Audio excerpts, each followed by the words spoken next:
Actuarial risk assessment in criminal justice. So the reason I titled the slide this way is that I think there's a common misconception that risk assessment is something new in the criminal justice system, when in fact, risk assessment as a practice is quite old. It's something that we do all the time. We have deterrence goals, utilitarian goals, rehabilitative goals, and we try to assess the risk and needs of our clients in order to achieve those goals, and have been doing that for over 100 years.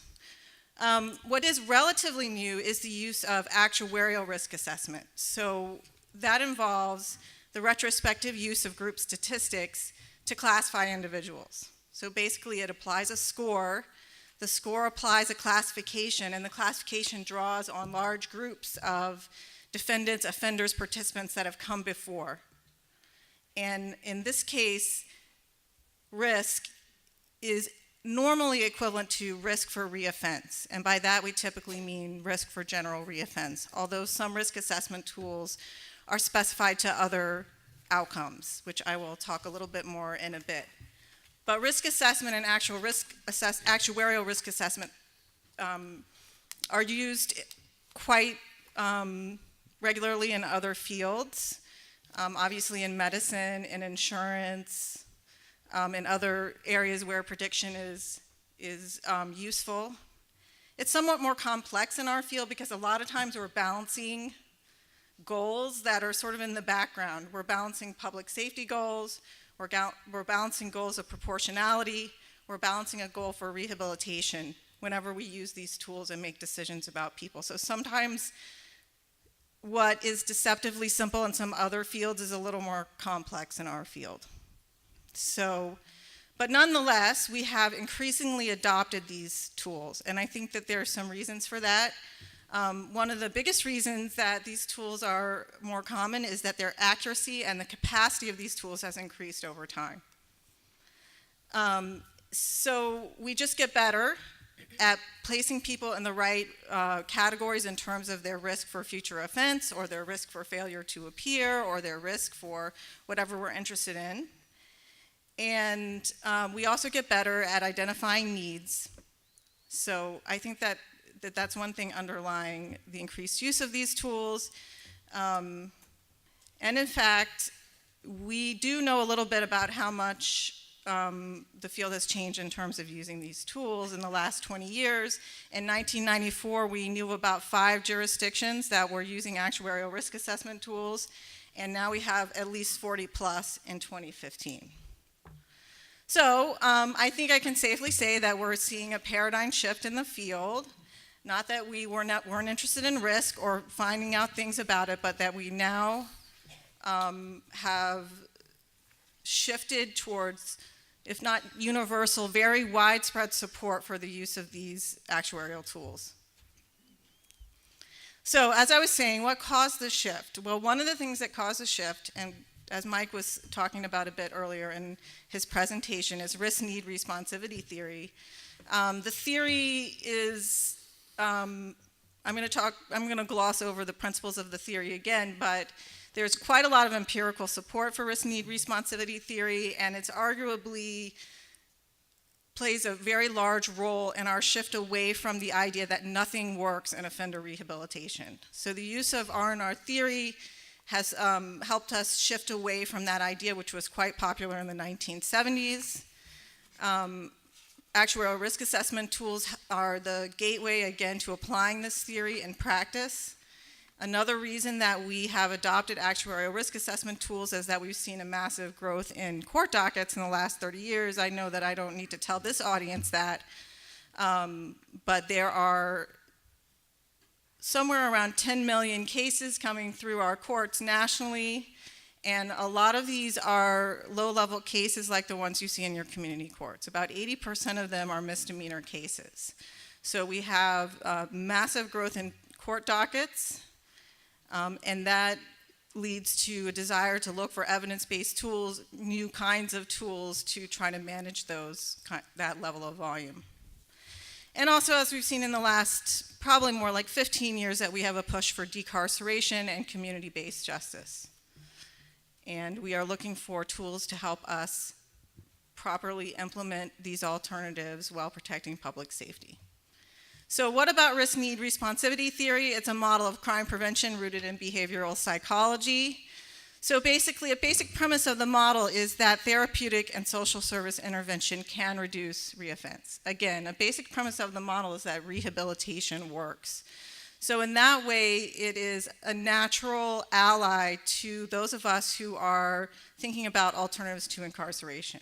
Because one of the things that risk-need responsivity argues is that supervision, punishment, incarceration alone will not reduce recidivism. So in that sense, I think that it sometimes gets, risk-need responsivity theory is sometimes posed in opposition to some of the rehabilitative theories that we have, and I think that's actually not the case when you really look at what the theory is telling us. Okay, so we have 3 core principles. We've already discussed these not more than an hour and a half ago, so I'm not going to go over them again in detail with you. But for the purpose of this presentation, I'm going to focus in a bit on the risk principle. Again, the risk principle in particular is well grounded in research, and it's a major influence in the resurgence of the rehabilitative model in corrections.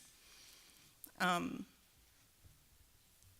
risk principle, in a nutshell, really asks us who should receive criminal justice resources.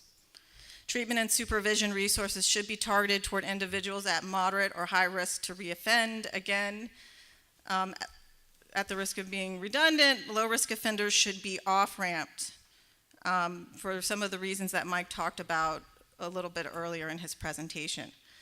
The R&R model explicates 8 central factors that consistently drive risk. So I'm going to talk a little bit later about how you have to be very careful when looking at risk assessment instruments that they work with the particular needs of your jurisdiction for various reasons, and that local validation can be very important.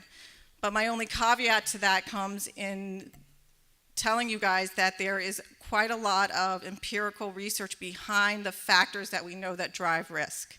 So in other words, there may be differences in how you address these issues, but substance abuse and criminal history are always going to predict risk across jurisdictions.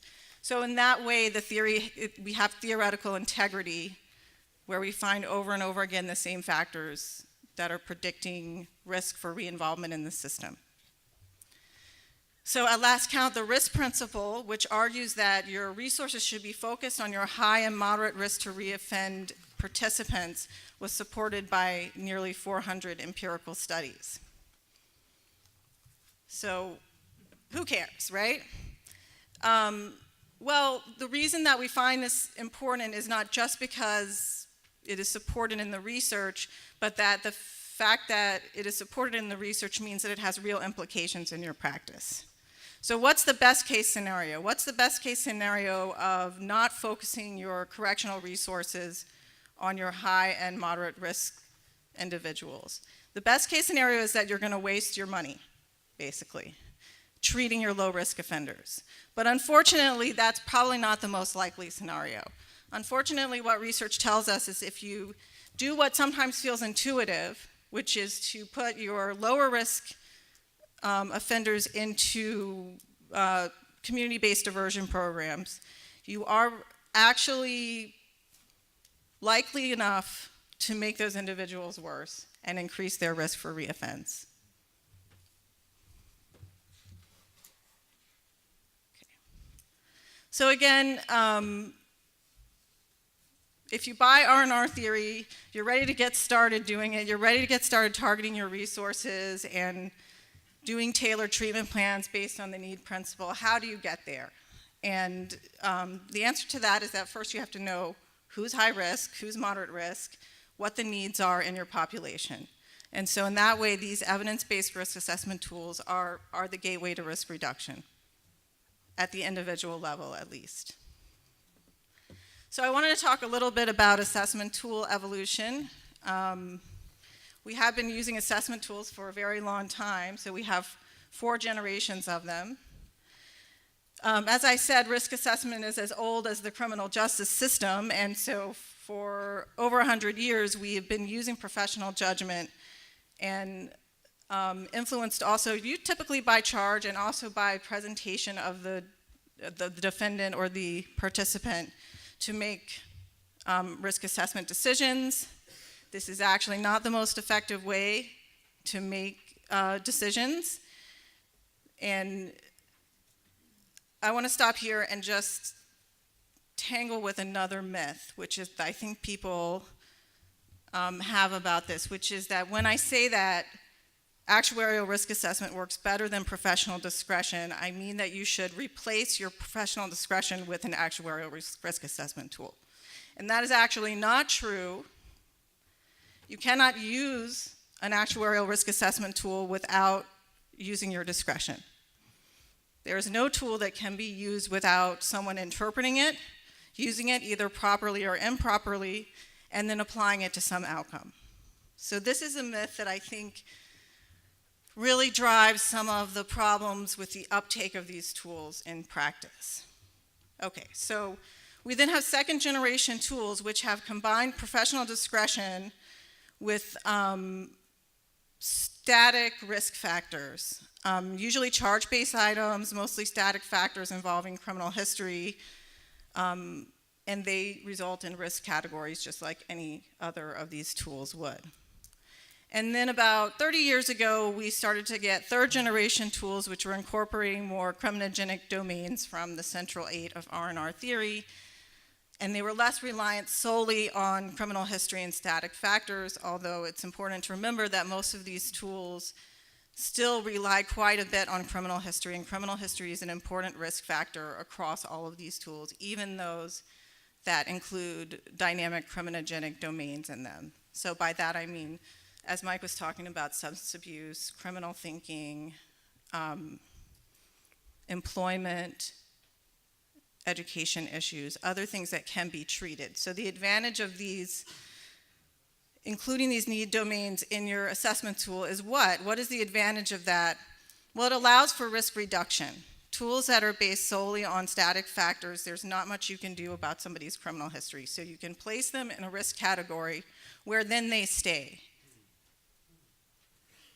A needs-based assessment tool allows for some opportunity for change and risk reduction in the future, although it's important to note that they may not be appropriate for every point in the justice system or for every purpose for using actuarial tools. I'm going to ask Leah a question here.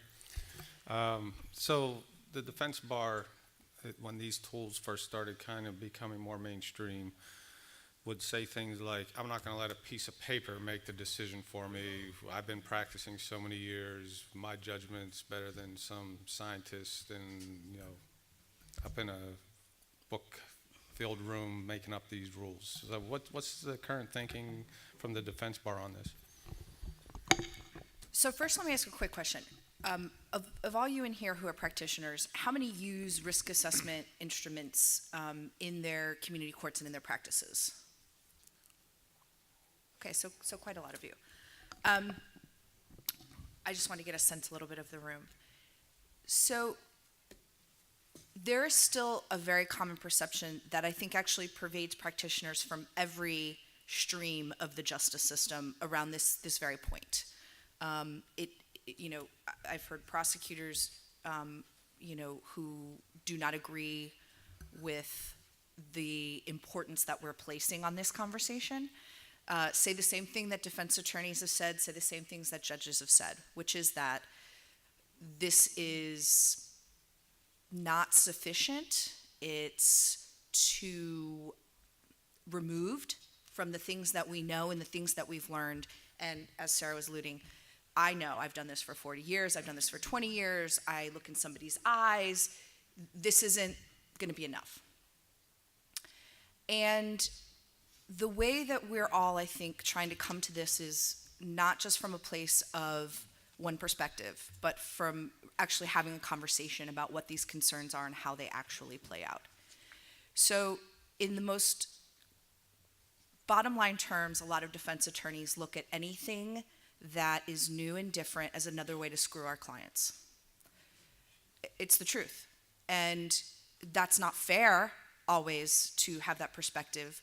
But as we've been siloed as a justice system, that is a lot of times the primary reaction, particularly from people who've done this for a very long time. That every new tool that gets introduced is another way to put somebody in jail and lock somebody up. The difference is that as we all sit in this room, as we work with CCI, as I work with defenders or have worked with defenders around the country, we're coming to this from a place of how do we make the justice system better?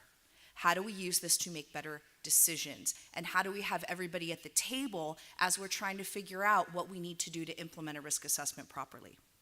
So the short way of answering your question, Brett, is that we're still a little bit all over the place. I can speak for myself personally, and I can speak for many of the other defenders that I work with, that this is the future, and it's the present, because these tools are going to be a better predictor of who needs to be released immediately, a better predictor of who needs to be released with what conditions. Who here's ever sat in a courtroom as a judge says, here's the sentence, standard terms and conditions, 2 years probation, fines and fees assessed, next. What the hell are standard terms and conditions, right? So for any defense attorney that wants to get to a place where we actually are doing individualized assessments, where we actually are doing individualized plans, where we are thinking through each individual person, the science, the so-called, little paper checkbox actually has the greater opportunity to make each of these people stand out a little bit more and be a little more specific about exactly what's going on in a given situation. Thank you, Leah. Mark, before we let Sarah go on, you've been with the Cook County State's Attorney's Office 16 years? Mm-hmm. And so for those of you who haven't had a chance to look at your bios yet, Mark is not a practicing attorney. In fact, he is not an attorney. And so it's very interesting that the Cook County State's Attorney put a clinical psychologist? I'm a licensed psychotherapist. Okay, I keep trying to change your job, but there are a lot of lawyers here I can get in trouble if I claim this to is be true. something I'm not. But it just shows that that office was very forward-thinking in putting someone of Mark's educational background in charge of that unit. And so I'd like you to kind of answer from your perspective, when you first started, what kind of tools were you using, and how have you evolved with the tools you're using before we let Sarah continue here? Actually, there weren't many tools involved when I started 16 years ago, at least not locally.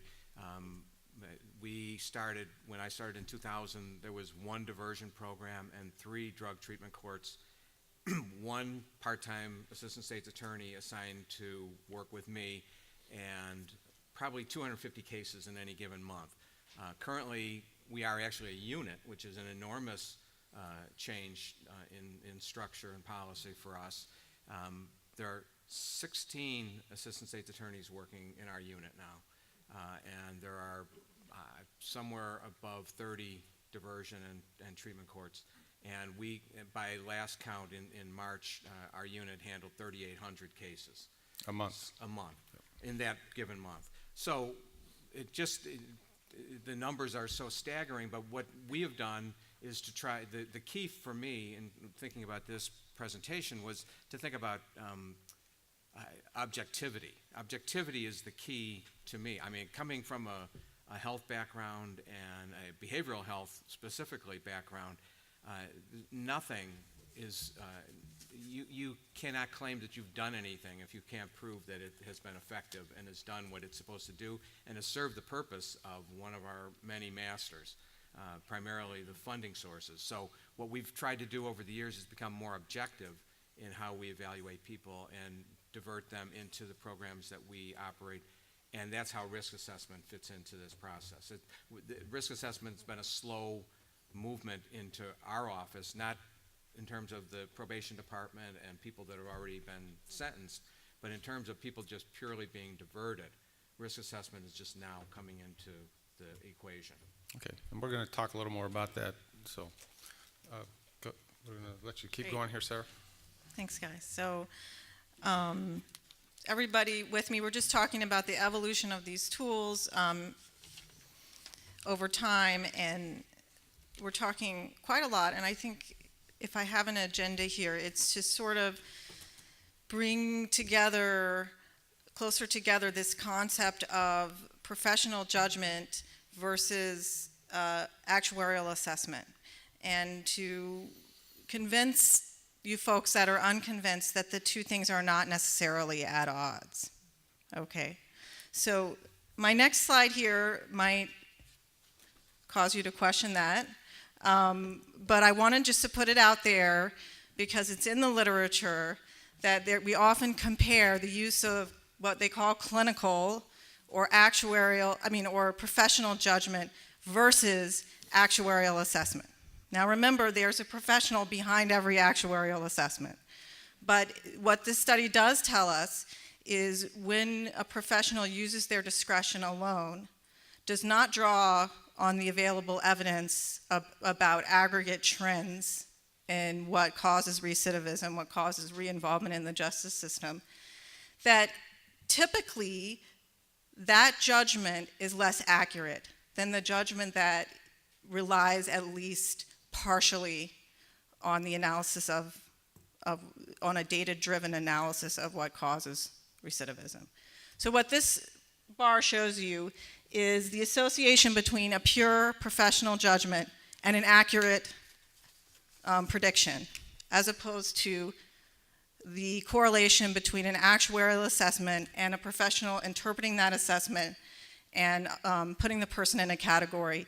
In which scenario do they more often get the correct category? And as you can see, it's a pretty substantial difference. And Sarah, when we were preparing for this, you told me that like the eyeball test that most of us lawyers use would even be a little lower than that clinical judgment, right?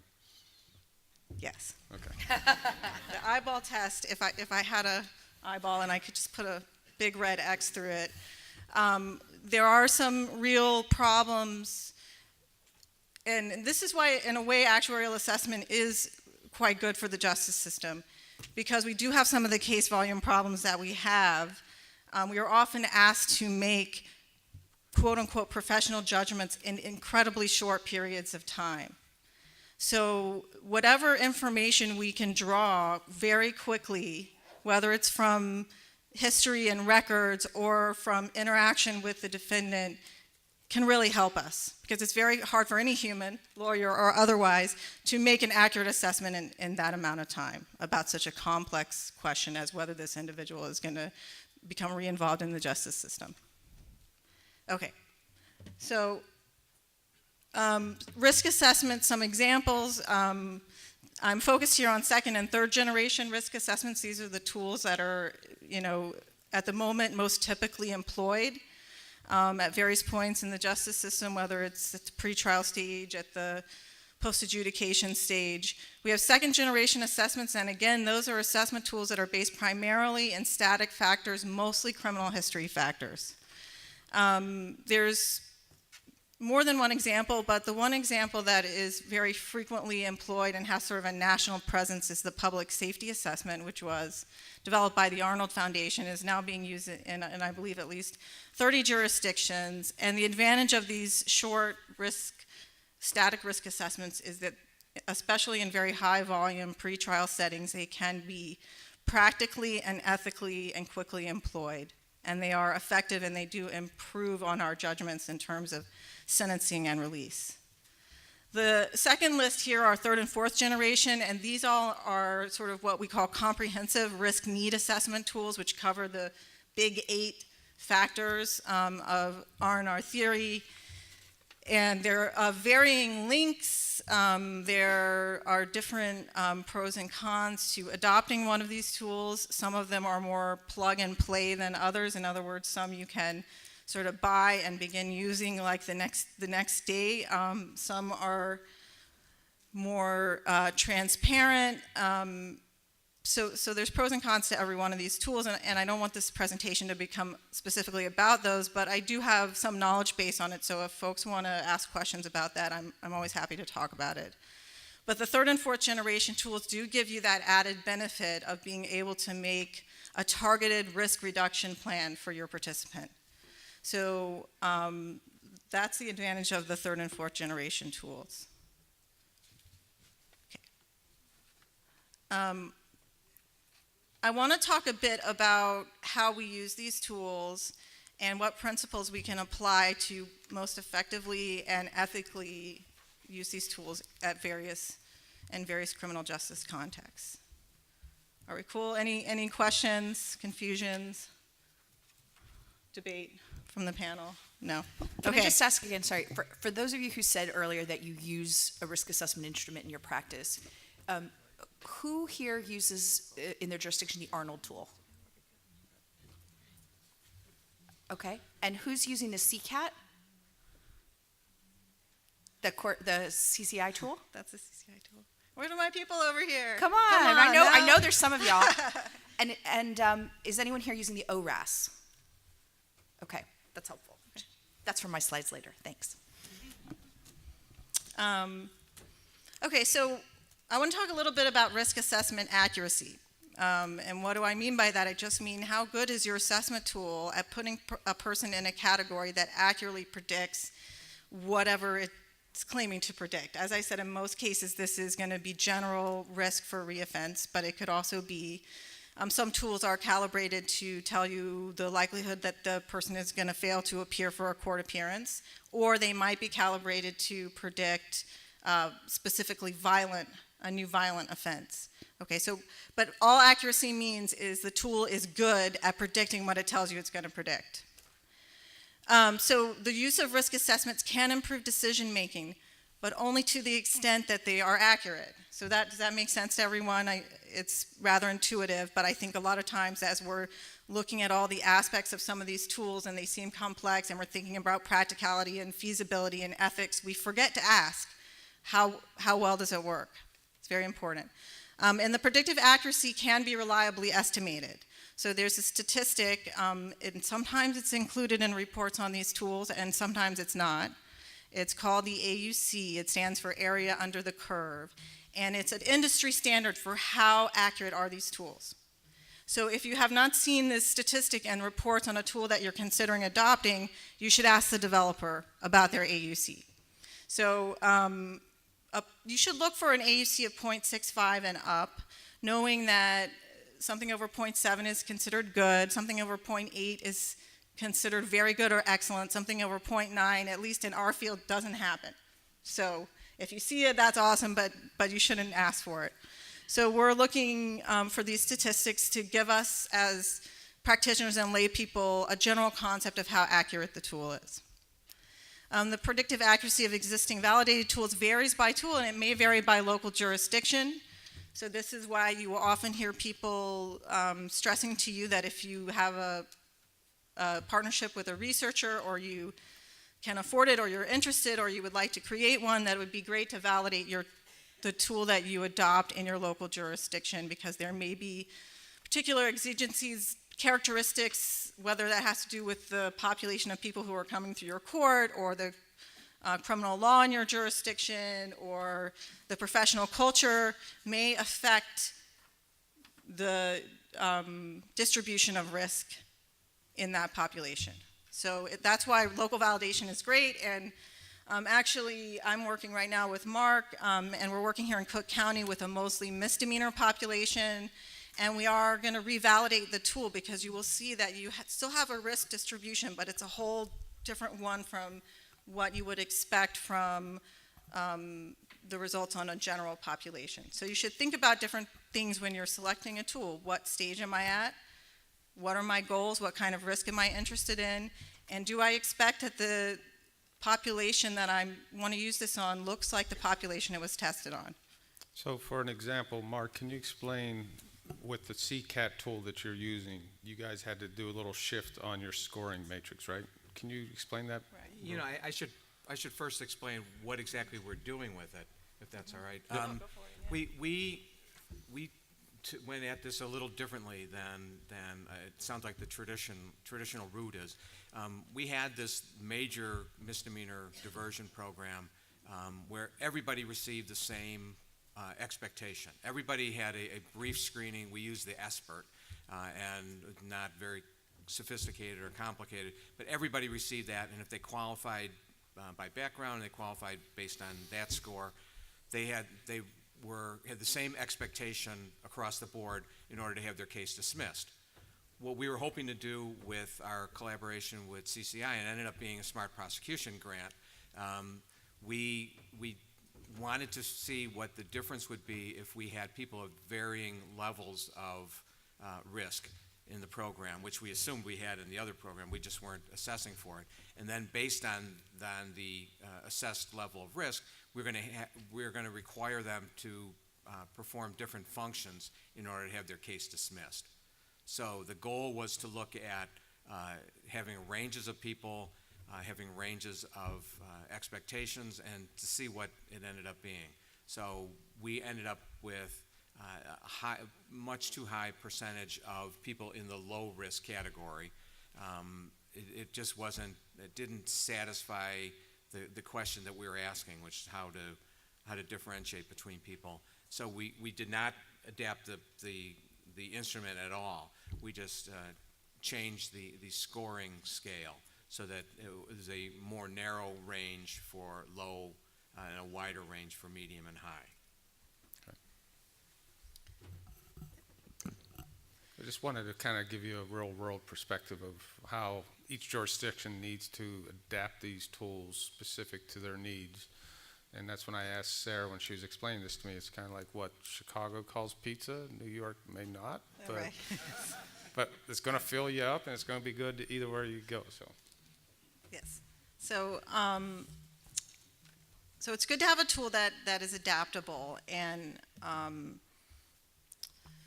one of the characteristics of a tool that might make it more adaptable is if there is some transparency around what is in the tool and what is driving the risk score that you're getting. So what you may find with a lot of these tools is that some of them ask 180 questions, and then at the end of it, you get a risk category and a list of needs, but you don't know why you got that. You just know that you got it. So you can take it on faith, and there are some things that I think it's fine in this field to take on faith. As I said, there are some things that very consistently predict re-involvement in the system, reoffense, including, serious substance abuse problems, long criminal histories, and other things. But aside from that, I do think that transparency in an assessment tool is actually a very attractive quality, because it allows the person using it to understand what's driving the risk in their population and to adapt their responses to the assessment according to that knowledge. So you will find that some tools are quite transparent, and you will even see the numbers or the scores or what we call the weights next to the item, and some tools are on the opposite end of the spectrum. But to the extent that there's a black box around it and you don't know what's going into the stew until after you get it, it makes it a little harder to customize that assessment to your population in the manner that we were just discussing. Okay, so transparency is also about, I think, having a very open and consensus-driven conversation with stakeholders in your jurisdiction about what you want out of the tool, what kind of risk you're trying to predict before you make the selection of a tool. So that everybody, and I think this is something that Leah talks about a lot and was just referring to, that everybody's sort of at the table and agrees. We want a risk needs tool because we're at a adjudication stage because we would like to reduce risk in the misdemeanor population. Instead of one player in the jurisdiction selecting the tool, implementing it, and then some months later, you typically hear a lot of objections around the lack of transparency in the process. And Leah, this is where you've told me you didn't want to be oppositional, but you want to be more collaborative, right? Yeah, I mean, that's part of the work that I have been doing with defenders and that other defenders have been doing among the community. But again, as all of us as justice system stakeholders, if we come at all of this, and I know everyone in this room does, I mean, that's why you're here, quite frankly. So in a way, too, you're also the leaders for your greater jurisdiction, not just even within your community courts, to be collaborative leaders when you're doing these planning exercises or when you're thinking through what risk assessment tool you may want to implement, that there's a piece of each vein of the justice system weighing in on it, because every piece of that matters, and eventually you also are going to have to deal with them anyway, so you might as well deal with it from the beginning, right? Thank you. Okay, so that's our second value when we're talking about selecting and implementing these tools, is transparency. It's great if you can develop a research practitioner partnership. As again, I said that the capacity to validate the tool and look at the results and consider whether you want to continue using it as you have been it's a really invaluable tool to have as a jurisdiction. So we have a third principle here, which is judicious implementation. It's just to remember that there are no magic bullets. So a risk assessment instrument is there to help you make better decisions, improve your process, however you want to integrate it into your jurisdiction. It's not going to replace the thoughtfulness that you put into whatever you're doing.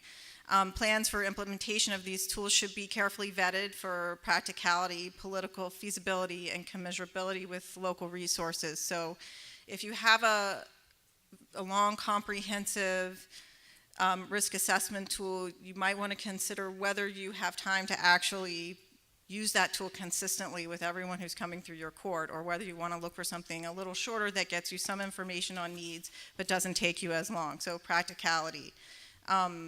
Political feasibility is an important issue, because you may begin using something for a few months, and if there's opposition to it from one or another stakeholder, it may not last you long enough to do too much good. And then commensurability with local resources, and I think Mike was talking about this in his presentation, that if you don't have the treatment resources, you want to ask yourself whether you want to get that risk and need information. I don't have the answer, because I actually don't think that not having the resources means that you shouldn't ask the question, because sometimes asking the question tells you about a resource that you need.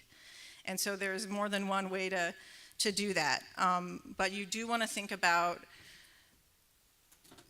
whether you're collecting information and to what extent you have the immediate capacity to respond to that information.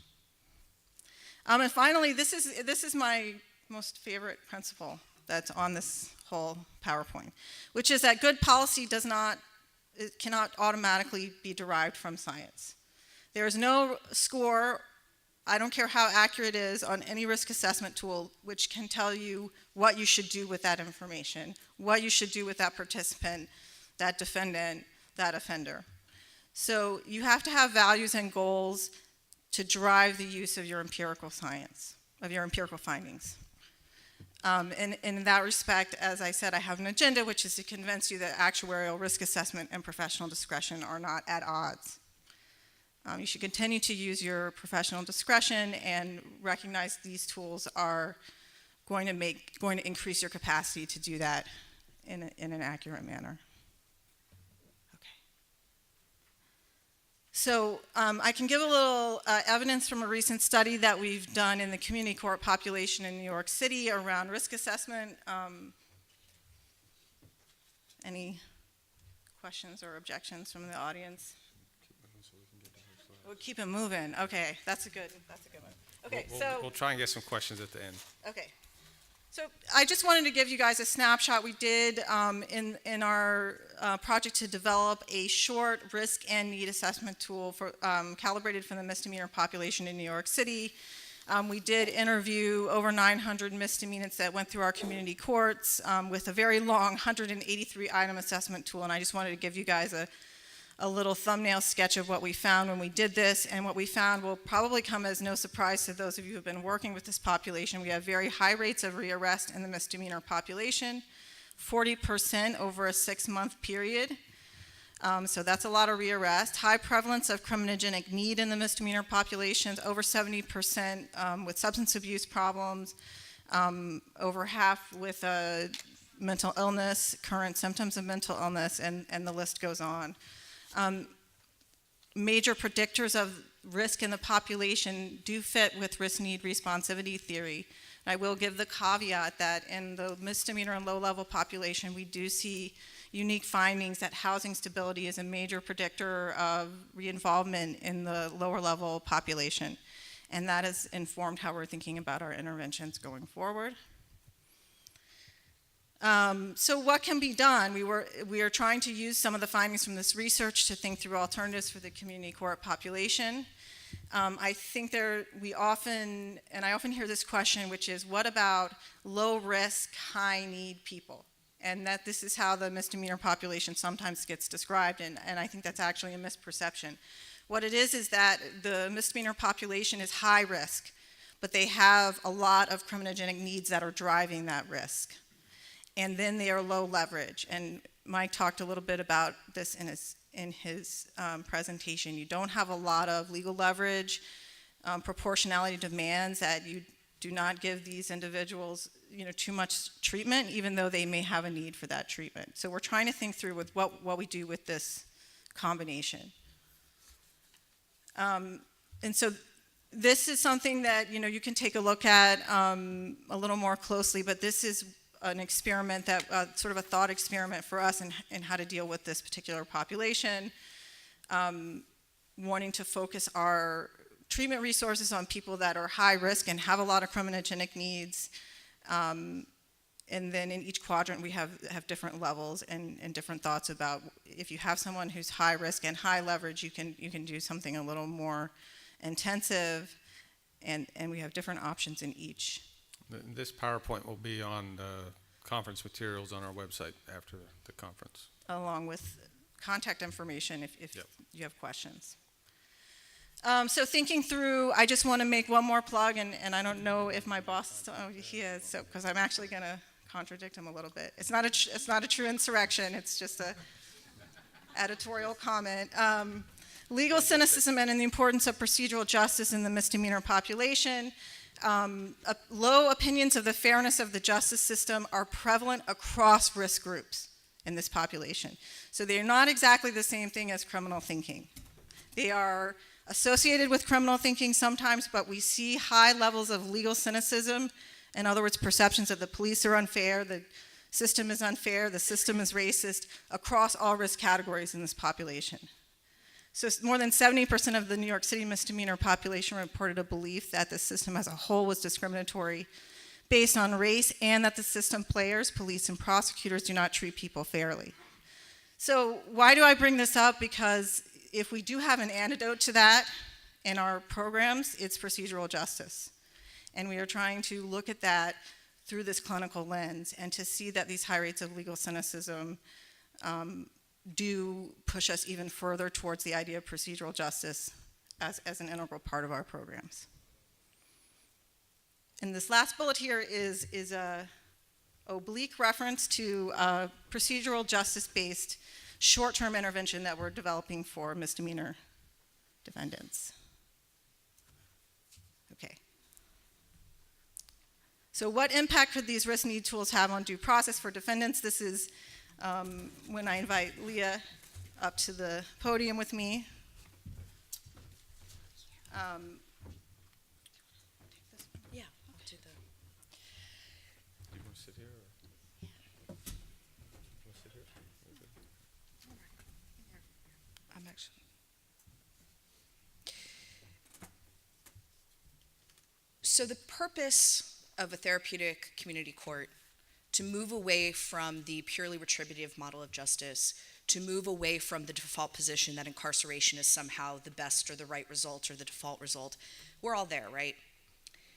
But what is the role of defense counsel in that, and how do we think about the due process aspect of what we're trying to articulate both at this conference and as we go back to our jurisdictions? So in these last couple slides, I just want to give you a snapshot of some work that's been done around the impact of counsel, the impact of due process, and most specifically around the impact of even short periods of incarceration on recidivism.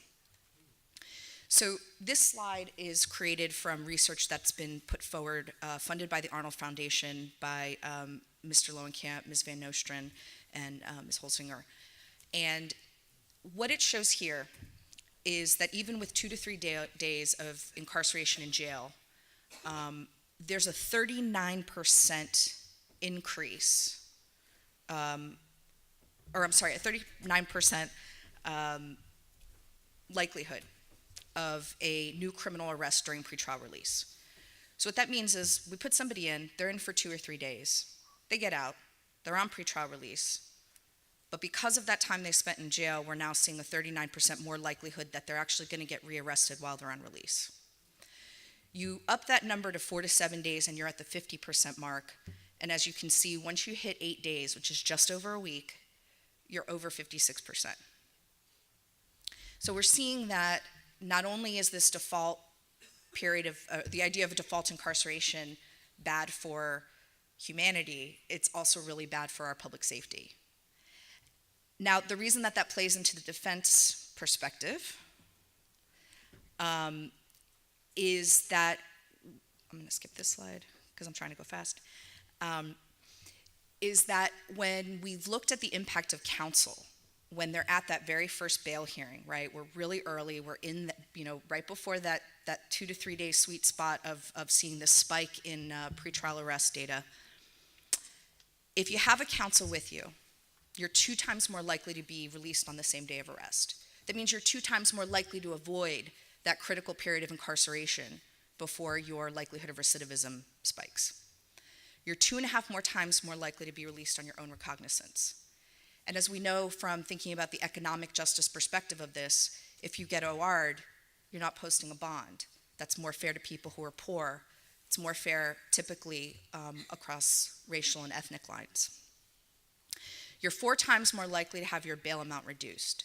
So even having an attorney with you, whether or not you still have a bail, your bail is going to be reduced 4 times more likely, and then it's going to get reduced by 6 times more, which means your bail is going to be lower, which again is hugely important when we're thinking about the economic justice perspective of what we do in terms of how it affects people without money. So again, why this all comes together to matter specifically for our work. I'm going to go back to the same body of research from the Arnold Foundation, but this time it's rearrest within 2 years. So now we're looking at our recidivism rates more long term. That 2 to 3 day period, 17% more likely to get rearrested within 2 years. 4 to 7 days, you're up to 35% more likely. And again, once we hit that 1 week mark, just 1 week, just over 1 week, you're over 51% more likely to get rearrested within 2 years. So why this matters so much in terms of the counsel component? There are many, many places across this country, I'm sure many of your jurisdictions, and this is not a judgment, this is just an objective fact, where you are denying the constitutional right to counsel at that initial appearance. Where liberty is at stake, there is a right to have counsel represent you. And if you're in jail, your liberty has been at stake. And when you're arguing a bail issue, your liberty is at stake. And when you're being assessed with the risk assessment instrument of whether or not you should go into a diversion court that would not only potentially release you pre-trial, but also then affect the ultimate outcome of your liberty long term, you have the right to an attorney. And what these statistics show is that beyond that constitutional right that of course is incredibly important to all of us, but which sometimes doesn't seem as omnipresent and as it does in the moments when you step back and think about it, is that having that attorney we know makes you more likely to get released, and getting released lowers recidivism. So as crazy as it may sound, I'm actually advocating to you all that having counsel at first appearance, that having counsel at bail, that ensuring the right to counsel early in the case, as early as possible, actually lowers recidivism and makes us all safer. So I hope you'll all consider that the next time you have maybe a defender that you do think is being oppositional, that's not being helpful, but thinking about how to make that a collaborative space so that we can all move forward to make a little bit more evidence-based justice. So Mark, when we were preparing for this call, you were talking about how you both are using these tools not just to determine risk, but to determine level of intervention. And then I'd like you to share what you guys have found about putting certain demands on the higher risk population as well, and what you're finding with that. Well, again, what we hope to do, two things we hope to do with the implementation of the risk assessment tool. One was to see whether there'd be lower success rates with people with higher expectations on them, or lower acceptance of the offer of diversion for people if they knew that they were going to have to do something a little bit more. That second part of that we've already found. I mean, we've found no difference in acceptance of the offer among people. That if they are low risk and they have a minimal expectation, or high risk and have a higher level expectation, there's no difference that we've found in people accepting or rejecting the offer. We're in the process of, with Sarah and her colleagues, having a formal review of the whole process. So we don't know yet what the outcome is going to be. But our hope is that the second part of my goal, our unit's goal in implementing this, was to show that people with higher risk were not necessarily more of a risk. And that we actually, one of the other significant changes that we've seen in the year and a half that we've been using this, implementing this project, is that we've been able to incorporate additional charges into the system. That charges that were not eligible when we started the process are now eligible because they were higher risk, and since we found that there was not a negative impact of higher risk individuals in the program, we've been able to expand it and offer the program to people with higher risk. So, you know, those are the two components of it that we were looking at, and we were hoping that I'm hoping that going forward that our office will be encouraging us to do more of the expansion of eligibility based on higher levels of risk. And then the flip of that, Mark, is one of the criticisms of a lot of the work we do is that, you know, people are being forced to do things that shouldn't be having to do much intervention. That, you know, that off-ramp that Sarah and Mike Rampell talk about, like just leave those low-risk people alone. Can you just talk about what you guys are doing with those low-risk people and the outcomes Sure. you're having? You know, we not to get into the whole history of this, but we decided maybe 3 years ago that based on my experience when I first came into this office, that I would sit in court and watch one person after another accepting a guilty plea, offering a guilty plea and taking time considered served. And I kept asking people, what's the purpose of that? What good is coming out of this? I mean, and nobody could really say anything other than it moves the traffic along. So about 3 or 4 years ago, I approached people in our office with the concept that something is better than nothing. And if we offer people diversion and case dismissal for something that seems as simple and as low level as linkage to community services, what would be the likelihood that people would respond to that? And I was told, you know, by any number of people, not in our office, but outside of our office within the system, that that's insanity. People will never accept that. They'll take their 2 days time considered served. They'll never do what you want them to do. Forget it. Well, we've had over 6,000 case dismissals in the last 3 years of people that have been in that situation, 90% successfully completed. You can count on one hand the people that reject the offer because they want something.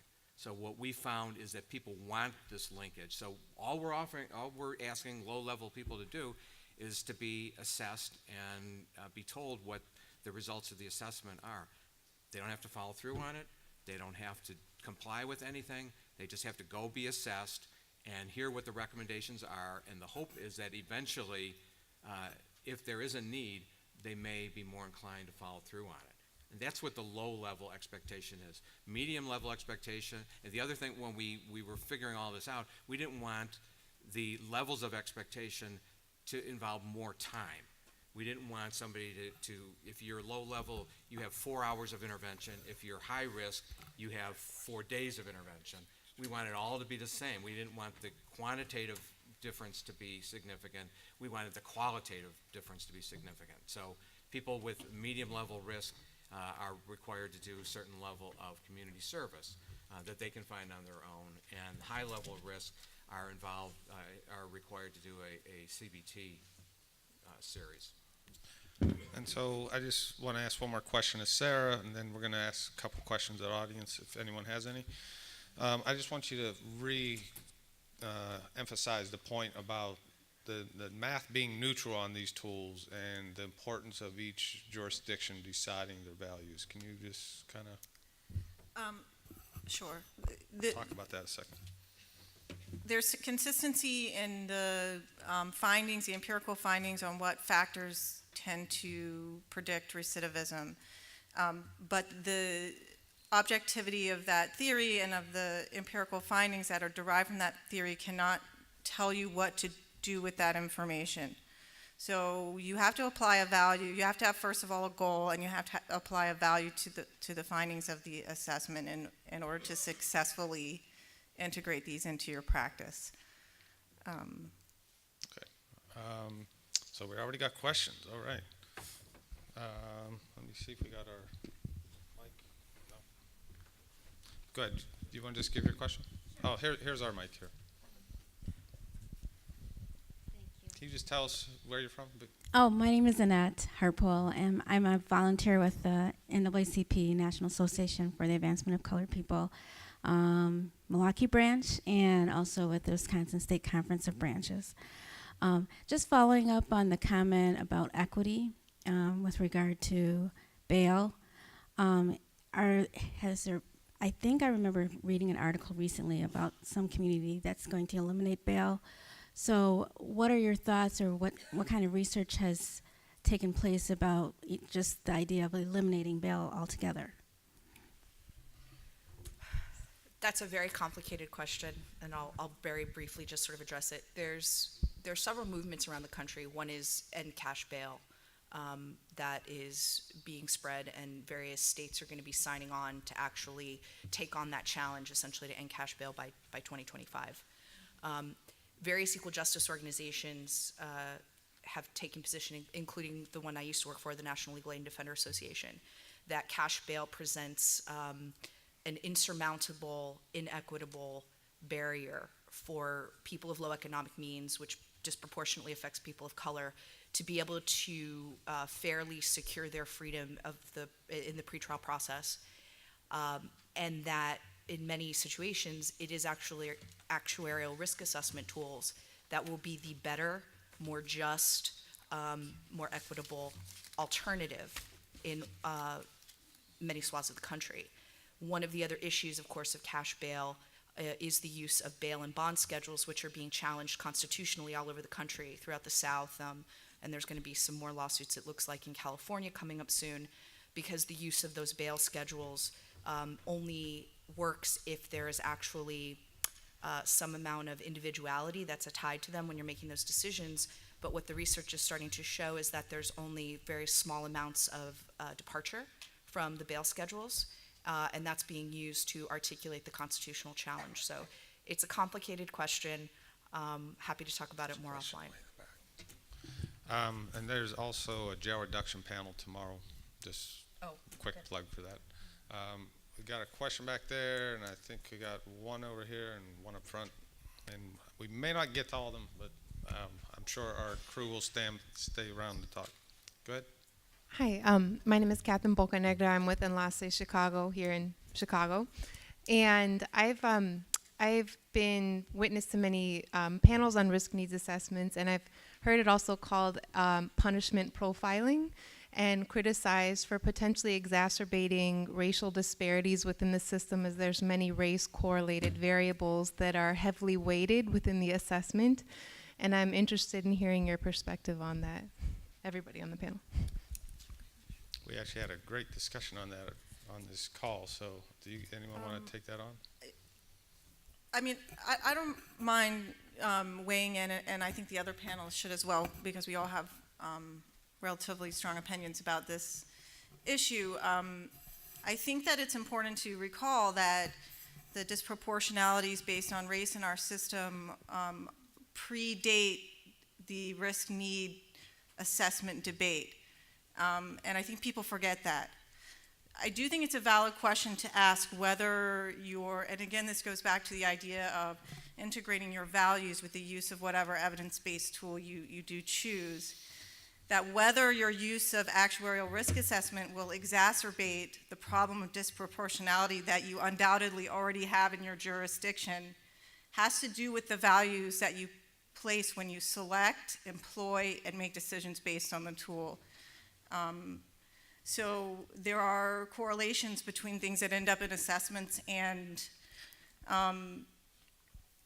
race, socioeconomic status, and other factors that, and I think that the debate is healthy and should continue. So I'm not eliding it. I'm just pointing something out in the logic of how we respond to it. If we take as true, as many people in this room I think do, and many commentators, that there is a gross racial inequity and economic inequity that exists in our justice system, then the potential, and that's probably an understatement, I'm trying to be politic, but the potential for a risk assessment tool that embedded in it is criminal history and other factors that, as you say, are corollaries for some of these racist policies, it would be a lie to say that that somehow doesn't then impact, right? That would be untrue. But if using that tool still then diminishes the racial inequity, so for example, if using an actuarial risk assessment tool, we then start collecting data and see that, oh my gosh, using this is actually bettering the racially disproportionate decision-making in our pretrial or our sentencing structure, then even with its embedded sort of racism, it's better, right? I think the important part is being honest about it, acknowledging it, being thoughtful about it, and the key point is collecting the data. And I think that that's what risk assessment tools enable us to do in a different way than even just the way that we can look at the data right now based purely on the decision. One example of this would be, and I would encourage all of you to think about this from a policy standpoint, is tracking the departure from the recommendation of the risk assessment instrument. So for example, if you track in a given space how often a judge or jurisdiction follows the determination of a risk assessment instrument as related to, for example, OR release for people that are low risk, low need, and then tracks that upon race lines, that's going to tell us an awful lot now, isn't it? And I'm waiting to see. I'm very, very optimistic. There are some indications that these tools are actually going to be corrective for all the reasons that Sarah's talked about. But it's kind of a, let's track it. Let's look at the data. And then if it doesn't work, as Mark was able to adjust their risk assessment instrument to account for it not giving them enough information about how to weed out really low risk and kind of low risk, how to give them more information, we could adjust risk assessment tools at some point and revalidate if we find that there is a disproportionality that is problematic for our values. And I know this is not related directly to the question, but in terms of bond and bond court and whatever, one of the things that our unit has done over the last 4 or 5 years is to move things constantly further and further to bond court. Our unit screens every single person that comes through bond court at 26 in California, which on many days is 100 or 150 people, and we screen them for specific treatment interventions and diversion interventions. And the people who are found to be eligible for diversion are almost exclusively released on individual recognizance bond.